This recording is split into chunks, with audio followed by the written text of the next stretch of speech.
سن 4 ہجری مدینہ منورہ ماہ شعبان کی 4 تاریخ تھی۔ اہل بیت کے در و دیوار نور سے جگمگا رہے تھے۔ حضرت علی رضی اللہ عنہ اور حضرت فاطمہ الزہرا رضی اللہ عنہا کے گھر میں ایک فرزند کی ولادت ہوئی، ایک ایسا بچہ جس کا نام آسمانوں میں پہلے سے لکھا جا چکا تھا اور جس کی زندگی کا ہر لمحہ قربانی اور وفا کی مثال بننے والا تھا۔ جب رسول اللہ کو اس مبارک ولادت کی خبر دی گئی، اب فوراً تشریف لائے۔ نومولود بچے کو اپنے ہاتھوں میں اٹھایا، کان میں اذان و اقامت کہی اور پھر فرمایا، اس کا نام حسین ہے۔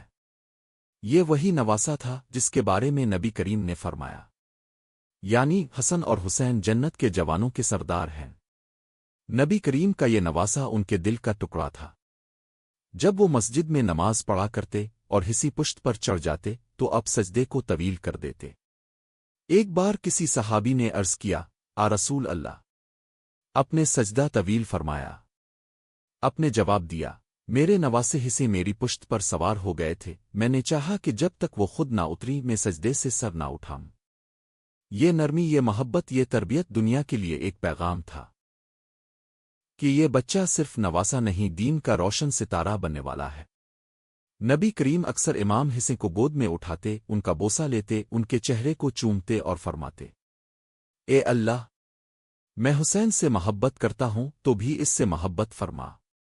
بچپن میں حسی نبی کریم کے ساتھ زیادہ وقت گزارتے، کبھی حضرت حسن کے ساتھ کھیلتے تو کبھی فاطمہ کے آنگن میں بیٹھ کر قرآن سنتے۔ ان کی معصوم آنکھوں میں نور تھا، ان کے چہرے پر رسول اللہ کی شباہت اور ان کی مسکراہٹ میں صداقت تھی۔ ایک دن نبی کریم منبر پر خطبہ دے رہے تھے تو حسی چھوٹے چھوٹے قدموں سے گرتے پڑتے مسجد میں داخل ہوئے۔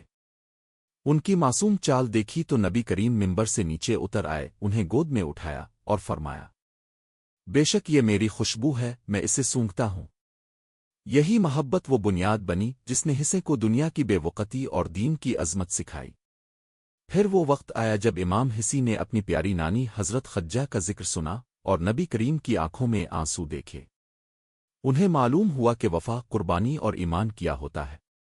نبی کریم نے ایک دن حسے کو دیکھا تو آنکھوں میں ایک خاص اداسی تھی۔ فرمایا، میرے بعد تمہیں شہید کر دیا جائے گا، تمہاری قبر کے پاس میرے ماننے والے جمع ہوں گے اور تمہیں سلام کریں گے۔ امام حسی نے کبھی دنیاوی خواہش کو دل میں جگہ نہ دی۔ ان کا بچپن علم، حلم اور قربانی کی روشنی میں پروان چڑھا۔ وہ جوان ہو رہے تھے مگر ان کی تربیت آسمانی تھی۔ جب نبی کریم کا وصال ہوا تو امام حسی کی عمر بمشکل 6-7 سال کی تھی۔ وہ لمحہ ان کی زندگی کا پہلا بڑا صدمہ تھا۔ نانا کی گود جس میں وہ سکون پاتے، وہ دعائیں، وہ شفقت، سب ہمیشہ کے لیے چھن گئی۔ مگر اس بچے کی آنکھیں آنسوں سے بھر کر بھی سچائی سے نہ ہٹیں۔ وہ نبی کریم کے بعد حضرت ابو بکر، عمر، عثمان کے دور میں پروان چڑھے۔ ہر خلیفہ ان سے محبت کرتا، ان کی عزت کرتا اور انہیں نبی کریم کی نشانی سمجھتا۔ حسے کا علم بڑھتا گیا، وہ تفسیر، حدیث اور فقہ میں ماہر ہونے لگے۔ مدینہ کے علماء ان کے علم کا اعتراف کرتے اور کہتے، یہ بچہ نہیں، نبی کا وارث ہے۔ پھر وہ وقت آیا جب حضرت عثمان غن کی شہادت ہوئی اور خلافت حضرت علی کو ملی۔ اب امام حسین اپنے والد کے ساتھ ہو گئے۔ باپ بیٹے کا رشتہ صرف خونی نہ تھا بلکہ روحانی تھا۔ حضرت علی نے حسین کو دین کی گہرائیاں سکھائیں، حکمت کے موتی دیے اور میدان جنگ میں اپنے ساتھ رکھا۔ جنگ جمل میں حسین نے بہادری دکھائی مگر ان کی تلوار کے پیچھے عقل تھی۔ صفین کے میدان میں وہ باپ کے شانہ بشانہ کھڑے رہے۔ ان کے دل میں اسلام کے لیے کچھ کرنے کا جذبہ دن بدن بڑھتا جا رہا تھا۔ حضرت علی اکثر فرمایا کرتے، میرے دونوں بیٹے حسن اور حسین میرے بازو ہیں، ان کے بغیر میں کچھ نہیں۔ یہ حسین اب جوان ہو چکے تھے۔ وہ نانا کی خوشبو، ماں کی دعائیں، باپ کی شفقت اور بھائی حسن کی رہنمائی میں ایک روشن ستارہ بن گئے تھے۔ حضرت علی کی خلافت کے آخری دنوں میں فتنوں کی آگ سلگنے لگی تھی۔ ایک طرف نفاق بڑھ رہا تھا، دوسری طرف راستن اسلامی کمزور ہو رہی تھی۔ امام حسین ان دنوں ہر قدم پر اپنے والد کے ساتھ موجود تھے، ان کی تدابیر کو سنتے، دشمنوں کی چالوں کو سمجھتے اور سیاسی بصیرت میں اضافہ کرتے۔ پھر وہ دلخراش دن آیا جب حضرت علی کو مسجد کوفہ میں شہید کر دیا گیا۔ آپ کا جسم خون میں لت پت تھا اور امام حسین اپنے بھائی حسن کے ساتھ ان کے جنازے کو اٹھا رہے تھے۔ یہ ایسا غم تھا جس نے صرف امام حسین کو نہیں بلکہ پورے اسلامی معاشرے کو ہلا کر رکھ دیا۔ حضرت علی کے بعد خلافت امام حسن کو ملی مگر حالات سخت تھے۔ معاویہ کی طاقت شام میں مستحکم ہو چکی تھی اور امت کی وحدت بکھرنے کے قریب تھی۔ امام حسین نے اس سارے عرصے میں نہایت صبر، حکمت اور اطاعت کا مظاہرہ کیا۔ وہ امام حسن کے ہر فیصلے میں ان کے ساتھ تھے، حتیٰ کہ جب امام حسن نے خلافت سے دستبردار ہو کر صلح کی تو امام حسین نے فرمایا، اگر میرا بھائی امت کی بھلائی کے لیے دستبردار ہو رہا ہے تو میں سب سے پہلے اس کے ساتھ ہوں۔ سلطان حسن نے وقتی طور پر امت کو خونریزی سے بچا لیا، مگر کچھ لوگ اسے کمزوری سمجھے، حالانکہ وہ عظیم حکمت تھی۔ صلح کے بعد امام حسین مدینہ واپس آ گئے اور دوبارہ عبادت، تعلیم اور دین کی خدمت میں لگ گئے۔ ان کی مجالس علم و تقوی کا مرکز تھیں۔ مدینہ کے بچے ان سے ادب سیکھتے، جوان ان سے غیرت اور بوڑھے ان سے سکون۔ 50 ہجری میں امام حسن کی وفات ہوئی۔ بعض مورخین کے مطابق انہیں زہر دیا گیا اور یہ سازش یزید کے پیچھے کا فرما تھی۔ امام حسین پر یہ دوسرا عظیم صدمہ تھا۔ اب اہل بیت کی قیادت امام حسین کے کندھوں پر آ گئی تھی۔ وہ جانتے تھے کہ اب وہ صرف فاطمہ کے بیٹے نہیں بلکہ نبی کریم کی نشانی اور امت کی ذمہ داری بن چکے ہیں۔ پھر 60 ہجری کا سال آیا۔ معاویہ کا انتقال ہوا اور یزید نے خلافت پر قبضہ کر لیا۔ یزید ایک ظالم، فاسق اور دین بیزار شخص تھا۔ اس کی راتیں شراب و موسیقی میں گزرتی اور دن ظلم و سازش میں۔ ایسے شخص کے لیے نبی کریم کا دین صرف ایک تاج تھا جس کے سائے میں وہ اپنی خواہشات پوری کرنا چاہتا تھا۔ یزید نے مدینہ کے گورنر ولید بن عتبہ کو حکم دیا کہ امام حسین سے بیعت لی جائے، اگر انکار کریں تو قتل کر دیا جائے۔ رات کے اندھیرے میں ولید نے امام حسین کو بلایا اور یزید کی بیعت کا مطالبہ کیا۔ امام حسین نے فرمایا، ایسا شخص جو دین کو برباد کرے، شریعت کا مذاق اڑائے اور امت کو ذلیل کرے، میں اس کے ہاتھ پر بیعت نہیں کر سکتا۔ انہوں نے کہا، اگر تم بیعت نہیں کرو گے تو ہم تمہیں قتل کر دیں گے۔ امام حسین نے اطمینان سے جواب دیا، مجھے موت کا خوف نہیں، لیکن میں رات کا انتظار چاہتا ہوں۔ صبح میرا فیصلہ معلوم ہو جائے گا۔ اسی رات امام حسین نے مدینہ چھوڑنے کا فیصلہ کیا۔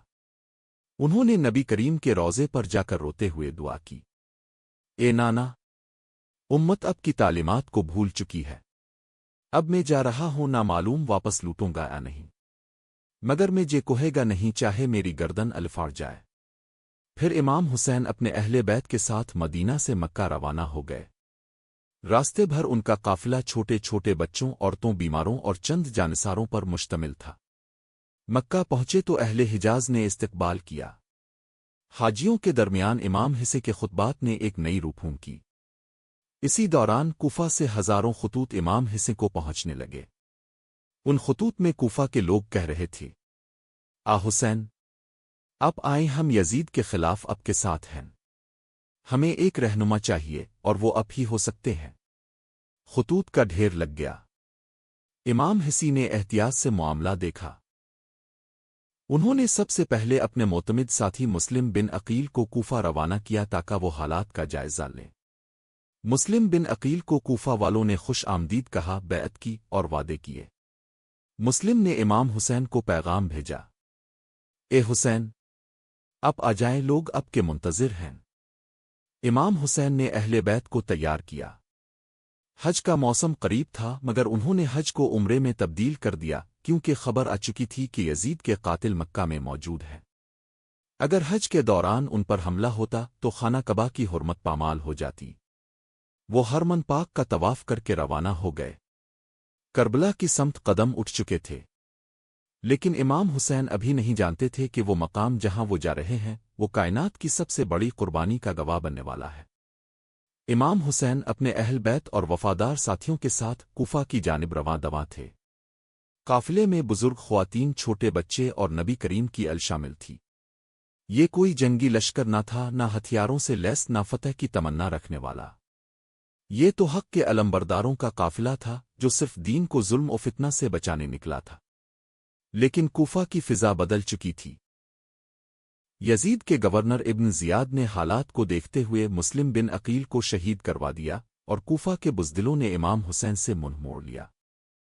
جب امام حسین کربلا کے مقام پر پہنچے تو حر بن یزید ریاحی نے ان کا راستہ روکا۔ یہ 2 محرم 61 ہجری کا دن تھا۔ امام حسین کو مجبور کیا گیا کہ وہ ایک سنسان اور بنجر زمین پر خیمہ زن ہوں، اور وہی جگہ تاریخ میں کرب و بلا کے نام سے مشہور ہو گئی۔ کربلا میں امام حسین نے پہلا کام یہ کیا کہ خیمے لگوائے، اپنے ساتھیوں کو آخرت کی تیاری کا حکم دیا اور خواتین و بچوں کو تسلی دی۔ یزید کی فوج ہزاروں کی تعداد میں تھی، امام حسین کے ساتھ کل 72 جانثار تھے۔ 7 محرم کو یزیدی لشکر نے پانی بند کر دیا۔ فرات کا دریا قریب تھا مگر علم محمد کے لیے بند کر دیا گیا۔ چھوٹے بچوں کے لب خشک ہو گئے، عورتوں کی آنکھیں پیاس سے سرخ ہو گئیں اور خیموں میں سسکیاں بلند ہونے لگیں۔ حضرت عباس نے کئی بار دریا سے پانی لانے کی کوشش کی مگر پانی خیمے تک پہنچا نہ پایا۔ امام حسین اپنے خیمے کے باہر بیٹھ کر پیاسے بچوں کی آہٹیں سنتے اور آسمان کی طرف نظریں اٹھاتے۔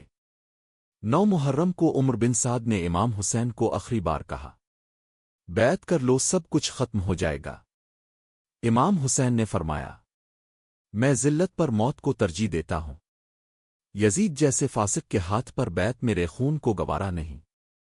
اسی رات امام حسین نے اپنے تمام ساتھیوں کو جمع کیا اور فرمایا، دشمن صرف مجھے چاہتا ہے، تم چلے جاؤ، میں تمہیں اجازت دیتا ہوں۔ مگر سب نے یک زبان ہو کر کہا، حسین، ہم اب کے ساتھ جینے اور مرنے کے لیے آئے ہیں، اب آپ کو چھوڑ کر نہیں جا سکتے۔ 10 محرم اومن عاشور صبح ہوئی تو حسین نے نماز فجر باجماعت ادا کی۔ پھر ہر جانب خاموشی چھا گئی۔ پہلا وار دشمن نے کیا لیکن پہلا جام شہادت امام حسین کے وفاداروں نے پیا۔ حضرت علی اکبر امام حسین کا جوان بیٹا سب سے پہلے میدان میں اترا۔ وہ نبی کریم کا پرتو تھا۔ جب وہ شہید ہوئے تو امام حسین ان کے لاشے کو خیمے تک خود لائے اور آسمان کی طرف دیکھا۔ اے اللہ، گواہ رہنا، میں نے اپنا جوان تیرے دین پر قربان کر دیا۔ پھر قاسم بن حسن و محمد ظہیر بن قے، حبیب بن مظاہر اور دیگر صحابہ ایک ایک کر کے شہید ہوتے گئے۔ ہر شہید کے بعد امام حسین کے چہرے پر صبر کی روشنی اور عزم کی روشنی بڑھتی گئی۔ پھر وہ لمحہ آیا جب حضرت عباس نے امام حسین سے پانی لانے کی اجازت مانگی۔ وہ نہایت شجاع تھے۔ دشمن کی صفیں چیرتے ہوئے فرات تک پہنچے۔ مشک میں پانی بھرا مگر خود نہ پیا۔ جب واپسی پر دشمنوں نے بازو کاٹ دیے تو انہوں نے دندانوں سے مشک تھامی۔ آخرکار شہید ہو گئے۔ امام حسین نے کہا، اب میرا بازو بھی ٹوٹ گیا۔ اب خیمے خالی ہو چکے تھے، صرف حسین اور اہل بیت کی عورتیں و بچے باقی تھے۔ امام حسین نے 6 ماہ کے بیٹے علی اصغر کو گود میں اٹھایا، میدان میں گئے اور فرمایا، اگر مجھ سے دشمنی ہے تو علی اصغر پر رحم کرو، اسے پانی دے دو۔ جواب میں ایک تیر آیا جو علی اصغر کے حلق میں پیوست ہو گیا۔ امام حسین نے آسمان کی طرف چہرہ کیا، پروردگار، اس قربانی کو قبول فرما۔ اب صرف ایک مرد باقی تھا، حسین۔ وہ زخمی پیاسے تھکے ہوئے مگر عزم سے بھرپور میدان میں اترے۔ دشمن نے ان پر ہر طرف سے وار کیے، نیزے برسائے، تیروں کی بوچھاڑ کی۔ جب زمین پر گرے تو زبان پر تھا، اللہ، میں نے تیرے دین کے لیے سب کچھ قربان کر دیا۔ شمر، ایک بے رحم شخص، امام حسین کے گلے پر سوار ہوا اور سر تن سے جدا کر دیا۔ سید الشہداء کا خون خاک کربلا میں شامل ہو گیا مگر ظلم کے خلاف قیامت تک ایک آتش فشاں بن گیا۔ امام حسین کی شہادت کے بعد یزید کے لشکر نے خیموں کو لوٹا، خواتین کو قیدی بنایا، بچوں کو رلایا اور زینب و سجاد جیسے پاکیزہ لوگوں کو کوفہ لے جایا گیا۔ لیکن یزید کا اقتدار صرف بظاہر تھا۔ کربلا میں حسین نے اپنے نانا کے دین کو بچا لیا۔ وہ مر کر زندہ ہو گئے اور یزید زندہ ہو کر مر گیا۔ امام حسین نے ہمیں سکھایا، باطل کے سامنے سر نہیں جھکایا جاتا، دین کے لیے سب کچھ قربان کیا جا سکتا ہے۔